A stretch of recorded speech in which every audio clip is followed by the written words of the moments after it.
Good morning to all. आजको class पनि Good morning, sir. हिजोको Morning, बाँकी all. रहेकोबाट सुरु गरेको छौँ।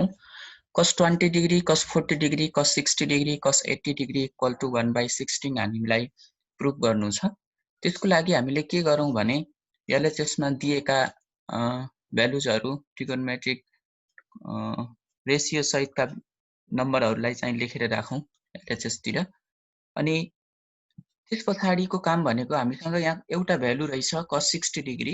cos 60 डिग्रीको भ्यालु चाहिँ हामी जानिरहेको छौँ हैन। cos 60 डिग्रीको भ्यालु चाहिँ घोकिरहेको छौँ, त्यसले गर्दा cos 60 डिग्रीको भ्यालु राखौँ। 1/2 is the value of cos 60 degree. 1/2 चाहिँ cos 60 डिग्रीको भ्यालु हो, त्यसैले गर्दा हामीले राख्यौँ। अनि यहाँ अरु बाँकी रहेका चारवटा मध्ये एउटाको भ्यालु रहेछ। एउटा चाहिँ अब जसलाई छुट्टाएर राखे पनि भयो, कुनै दुईवटाले फर्मुलामा लग्न सजिलो गराउँछ भने एउटा चाहिँ अहिलेलाई काम लाग्दैन, त्यसले गर्दा चाहिँ हामीले यो cos 20 डिग्रीलाई चाहिँ जस्ताको तस्तै राख्यौं। 1/2 इन्टु 2 हामीलाई 2 cos A cos B बनाउन सक्यौं भने फर्मुला युज गर्न सक्ने कन्डिसन छ, त्यसले गर्दा 2 त्यो कारणले गर्दा आयो। 2 हामीलाई चाहिएर ल्याइयो भने यो 2 ल्याउनको लागि 1/2 गर्नै पर्यो हैन, त्यसले गर्दा 1/2 इन्टु 2 गरेको हौं हामीहरुले। अब त्यो भनेको 2 cos A cos B, 2 cos A cos B चाहिँ फर्मुला लाग्यो यहाँनिर 2 cos A cos B। अगाडिपट्टिको 1/2 cos 20 degree छ, अनि यो 1/2 अनि यो 1/2 मल्टिप्लाई गर्दा 1/4 भएको सबै रिलेसन मल्टिप्लाईमा छ, जसले गर्दा मल्टिप्लाई गर्न सकिन्छ जस्तो देखिन्छ 1/2 अनि 1/2। cos 20 डिग्री सबैलाई मल्टिप्लाई गर्ने हो, त्यसले गर्दा बिग ब्र्याकेट राख्यौं। अनि 2 cos A cos B को फर्मुलाले के भन्छ भने cos A plus B plus cos A minus B भन्छ। A भनेको 80 डिग्री हो, B भनेको 40 डिग्री हो। अब यसलाई सल्भ गर्दा के देखिन्छ भने 1/4 cos 20 degree is 1/4 cos 20 degree big bracket छँदैछ हैन। बिग ब्र्याकेटको मिनिङ बुझिहाल्यौ। यो 1/4 cos 20 डिग्री यो ब्र्याकेट भित्रको सबैलाई हो भन्न खोजेको हो। cos 120 डिग्री अनि cos 40 डिग्री देखियो। अनि अब के गर्न सकिन्छ भने यो cos 120 डिग्रीको भ्यालु हामीलाई थाहा छ हैन। जुन भ्यालुहरु हामीलाई थाहा छ, जुन भ्यालुहरु हामीले सम्झिरहेको छौं, तिनी भ्यालुहरुको लागि अरु केही गर्नु परेन, डाइरेक्ट भ्यालु राख्न सकिहाल्यो। 1/4 cos 20 डिग्री cos 120 डिग्रीको भ्यालु भयो -1/2 प्लस cos 40 डिग्री।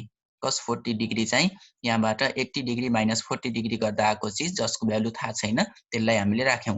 अब के गरौँला यसभन्दा पछाडी मल्टिप्लाई गरौँला। cos 20 डिग्री सँग मल्टिप्लाई गरौँ। 1/4 cos 20 डिग्री इन्टु -1/2 भनेपछि -1/2 cos 20 डिग्री भयो, प्लस cos 20 डिग्री अनि cos 40 डिग्री मल्टिप्लाई गर्यौं। अनि A इन्टु B AB भए जस्तै cos 20 डिग्री र cos 40 डिग्रीको मल्टिप्लाई पनि cos 20 डिग्री अनि cos 40 डिग्री भयो, इज इक्वल टु 1/4 1/4 नै छ, -1/2 cos 20 डिग्री यो जस्ताको तस्तै भइहाल्यो। अब यहाँनिर फेरि 2 cos A cos B बनाउनको लागि 2 चाहिएको छ, 2 हामीलाई चाहिएको छ फर्मुला युज गर्नको लागि, त्यसले गर्दा 1/2 इन्टु 2 गर्यौं। 2 ले मल्टिप्लाई गर्यौं अनि 1/2 ले चाहिँ डिभाइड पनि गर्यौं, जसले गर्दा भ्यालुलाई कुनै फरक पार्दैन भन्ने कन्सेप्ट मात्रै हो। Is equal to 1/4 -1/2 cos 20 degree plus 1/2 cos 6। अब यहाँ हेर 2 cos A cos B को फर्मुला माथि युज गरिसकेका छौं। 2 cos A cos B भनेको cos A plus B plus cos A minus B हो। म यति लामो लेन्थी लेखेको छैन। cos A plus B भनिसके पछाडी 60 डिग्री आउने भयो, 20 डिग्री र 40 डिग्री एडिसन हुने भएको भएर 2 cos A cos B भनिसके पछाडी cos A plus B 20 plus 40 भनेको 60 डिग्री अनि A minus B भनेको 20 degree minus 40 degree minus 20 degree is equal to 1/4 minus 1/2 cos 20 degree. यो यहाँसम्म केही पनि गर्नु परेन, हामी माथिदेखि लेख्दै आएको छौं।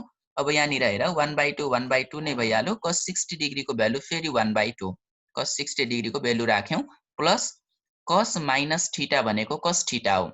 यो धेरै पटक आइरहेको छ। cos minus theta is equal to cos theta. अब यो cos थीटा भनिसके पछाडी 1/2 ले मल्टिप्लाई गर्यौं, 1/2 नै भयो। cos minus 20 डिग्री भन्नु र cos 20 डिग्री भन्नु एउटै है।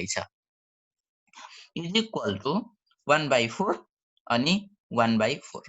1/4 यहाँ बाहिरको भइहाल्यो। अब यहाँ के देखिन्छ भने 1 -1/2 cos 20 डिग्री चाहिँ क्यान्सल हुनेवाला छ हैन। एउटा प्लसमा देखिरहेछौ, यो चीज चाहिँ माइनसमा रहेछ है, यो चीज चाहिँ प्लसमा छ। अब बच्यो के त भन्दा 1/2 अनि 1/2 को मल्टिप्लाई कति भयो 1/4 भयो। 1/4 इन्टु 1/4 कति आयो त 1/16 आयो। क्वेशनलाई राम्रोसँग हेरौं। एउटा भेल्यु दिएको थियो cos 60 डिग्री को, त्यो भेल्युलाई हामीले राख्यौं अनि बाँकी रहेका मध्ये 3 वटा हुन्छन्। त्यसमध्ये पनि कुनै एउटालाई सेपरेट गर्यौं, दुईटालाई फर्मुला युज गर्यौं। त्यसपछि हामीले मल्टिप्लाई गर्यौं। मल्टिप्लाई गरिसकेपछि फेरि यस्तो केस आयो कि हामीसँग दुईवटा टर्महरु cos cos a cos b को फर्मुलामा 2 cos a cos b भएको भए हामीसँग फर्मुला जान्थ्यो अथवा फर्मुला हुन्थ्यो। यो 2 नभएको भएर हामीले यो 2 ल्याउनको लागि फेरि के गर्यौं भने 1/2 ले मल्टिप्लाई गर्यौं अनि 2 1/2 इन्टु 2 गर्यौं, 2 हामीलाई चाहिएको भएर। त्यसले गर्दा हाम्रो यो सबै फर्मुलामा गयो। 2 cos a cos b को फर्मुलाले cos a plus b भनिसकेपछि 20 अनि 40 एडिसन गर्यौं, 60 भयो। 20 अनि 40 सब्ट्र्याक्सन गर्यौं, -20 डिग्री भयो। cos minus theta equal to cos theta हुन्छ, cos 20 डिग्री लेख्यौं अनि टर्म एउटै एउटै भएको प्लस माइनसमा भएकोलाई क्यान्सल गर्यौं। आयो नम्बर मात्रै, जुन चाहिँ हामीलाई प्रुभ गर्नु थियो। क्वेशनमा 1/16 दिएको थियो। त्यस्तै गरेर यदि हामीसँग साइन र कस भयो भने त हिजो हामीले साइन वालाको सायद गरेको छौं। आजको क्लास फेरि कस वाला गर्यौं। अब त्यस्तै यदि टेन हो भने हामीले के गर्ने त? जस्तै हामीसँग साइन कसको त फर्मुला छ। 10 को लागि त डाइरेक्टली फर्मुलाहरु त हामीले पढेको छैनौं। त्यस्तोको लागि हामीले के गरौं भने यदि साइन कस भन्दा फरक छ भने हामीले त्यसलाई साइन कसको टर्म्समा चेन्ज गरौं। 10 भनेको साइन बाइ कस हो। त्यसले गर्दा 10 20 degree 10 40 degree 10 80 degree equal to √3 हामीलाई प्रुभ गर्नु छ। चाहिँ यहाँ 10 20 डिग्री 10 40 डिग्री 10 80 डिग्री देखि स्टार्ट गरौं। एलएचएस देखि स्टार्ट गरौं अनि तलपट्टि 10 20 डिग्री भनेको साइन 20 बाइ कस 20 हो। त्यस्तै 10 40 भनेको साइन 40 बाइ कस 40 हो। 10 80 भनेको साइन 80 बाइ कस 80 हो। त्यसको लागि फेरि अब हामीसँग न्युमेरेटर र डिनोमिनेटरमा हुने प्रोसेस चाहिँ छुट्टा छुट्टै हुने भयो। अब माथिपट्टि के गरौं भने साइन 20 डिग्रीलाई सेपरेट गरिदियौं अनि तलपट्टि कस 20 डिग्रीलाई सेपरेट गरिदियौं। अनि त्यो गरिसकेपछि हामीसँग के हुन्छ भने 2 sin a sin b को फर्मुलामा लाग्थ्यो यदि यहाँ 2 भएको भए। हामीले यहाँ 2 ल्याउनको लागि है, यहाँ हामीलाई 2 चाहिएको छ। त्यो 2 ल्याउनको लागि हामी के गरौं भने तल र माथि दुईटैमा एउटै काम गरौं। त्यो भनेको 1/2 इन्टु 2 गर्यौं अनि 1/2 इन्टु 2 गर्यौं। तल र माथि एउटै काम गरौं। जसले गर्दा के भयो भने न्युमेरेटरमा 2 sin a sin b को फर्मुला लाग्दैछ, डिनोमिनेटरमा 2 cos a cos b को फर्मुला लाग्दैछ। अब ल हेर, यो 1/2 हामी अगाडि राख्यौं हैन, 1/2 अगाडि राख्यौं, sin 20 डिग्री छँदैछ अनि 2 sin a sin b को फर्मुलाले के भन्छ भने cos a minus b minus cos a plus b, त्यो फर्मुला युज गर्यौं। त्यस्तै डिनोमिनेटरमा 1/2 cos 20 डिग्री अगाडि आयो। सबैको मल्टिप्लाई अथवा सबैलाई मल्टिप्लाई गर्नुपर्छ यो टर्मले, अगाडि राख्यौं इन्टु 2 cos 80 डिग्री अनि cos 40 डिग्री। अब त्यो भनेको 2 cos a cos b को formula, 2 cos a cos b को फर्मुला के हो त cos a plus b cos a minus b हो। अब के गर्न सकिन्छ भने हुन त यो 1/2 मल्टिप्लाईमा रहेछ, यही क्यान्सल गरे पनि भयो। अब तल लेखिएको रहेछ, ठिकै छ। sin 20 डिग्री, अब यो 1/2 sin 20 डिग्री, यो sin 20 डिग्रीले भित्र मल्टिप्लाई गरौँ। त्यो भनेको यहाँ के आउँदैछ -40 डिग्री आउँदैछ। cos -40 डिग्री भन्नु is equal to cos 40 degree, cos minus theta equal to cos theta. त्यसैले cos 40 डिग्री लेख्यौं। sin 20 डिग्रीले मल्टिप्लाई गर्यौं अनि यतापट्टि फेरि cos 120 डिग्री अनि sin 20 डिग्रीले मल्टिप्लाई गर्यौं। डिनोमिनेटरमा एडिसन गर्यौं, cos 120 डिग्री भयो अनि cos 20 डिग्रीले मल्टिप्लाई गर्यौं। cos 40 डिग्री भयो अनि cos 20 डिग्रीले मल्टिप्लाई गर्यौं। अहिलेसम्म सायद डाउट छैन, किनभने हामीले अहिलेसम्म गरेको काम के हो भने 10 को फर्ममा दिएको थियो, साइन र कस को फर्ममा चेन्ज गर्यौं अनि साइन र कस को फर्ममा भएका चीजहरुलाई न्युमेरेटरलाई हामीले आफ्नै पाराले साइन को फर्मुला युज गरिरहेको छौं, डिनोमिनेटरमा कस को फर्मुला युज गरिरहेको छौं। अब के भयो भने 1/2 छँदै थियो है, अनि 1/2 यसभन्दा अगाडिको स्टेप एकपटक सम्झिन सकिन्छ।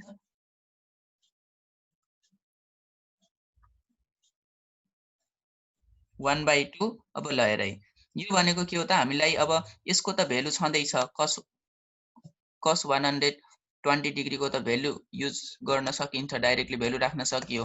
यहाँनिर के छ भने 2 sin A cos B को फर्मुला लाग्दैछ, त्यसको लागि 1/2 * 2 गर्न सकियो।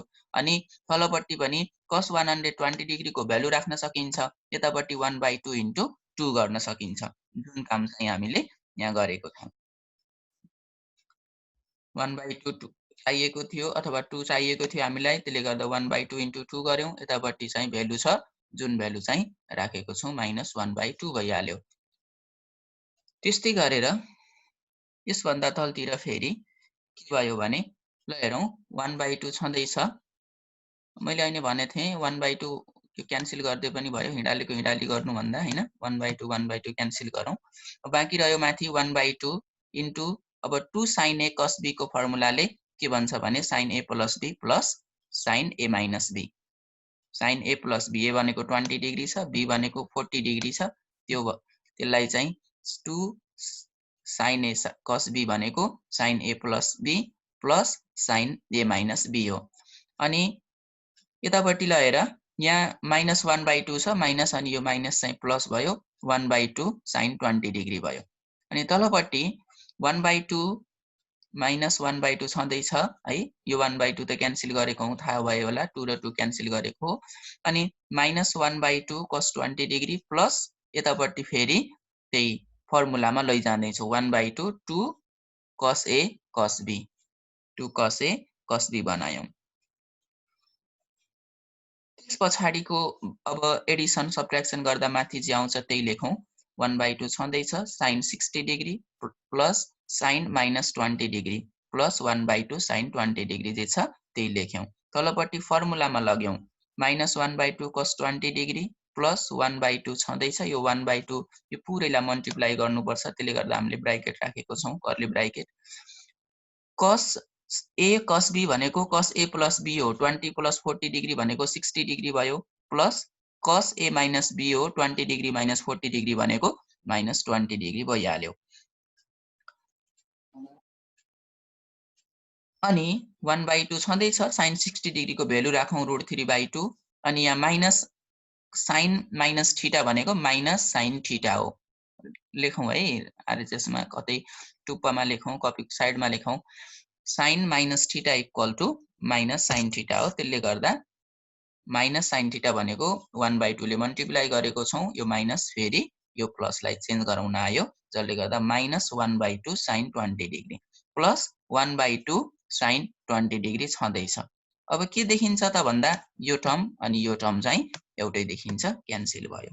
त्यस्तै गरेर अब डिनोमिनेटरमा पनि ल हेर, -1/2 cos 20 degree plus 1/2 cos 60 degree plus cos -20 degree छ। अब त्यसले cos -θ भनेको cos 20 डिग्री भयो, अनि यो र यो पनि क्यान्सल भयो।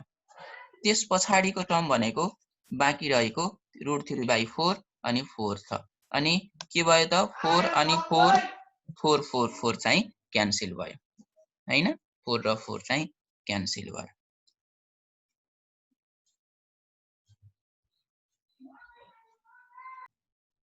अब अर्को क्वेशन छ, त्यस्तै गरेर त्योभन्दा फरक cos 60 degree minus θ cos 60 degree plus θ cos θ = cos 3θ हामीलाई प्रुभ गर्नु छ।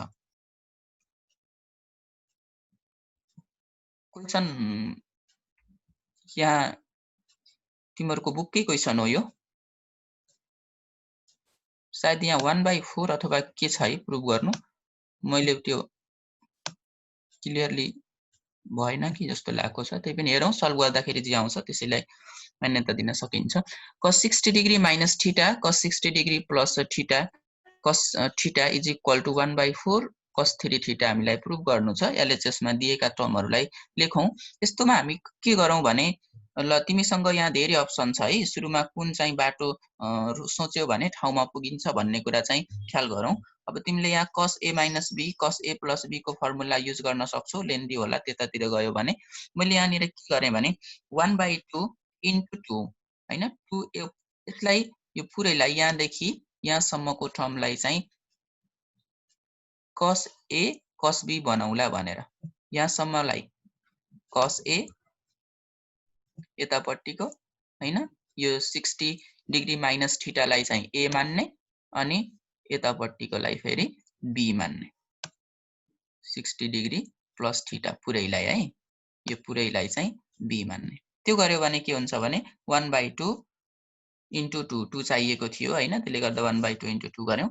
2 cos a cos b को formula, 2 cos a cos b को फर्मुला के भयो त 1/2 cos a plus b लगाएर, a भनेको 60 degree minus theta plus 60 degree plus theta cos a plus b plus cos a minus b 60 degree minus theta अनि के भयो त 60 डिग्री माइनस थीटा माइनसले मल्टिप्लाई गरिसकेको छौं। अनि cos थीटा त छँदैछ हैन, cos थीटा त छँदैछ।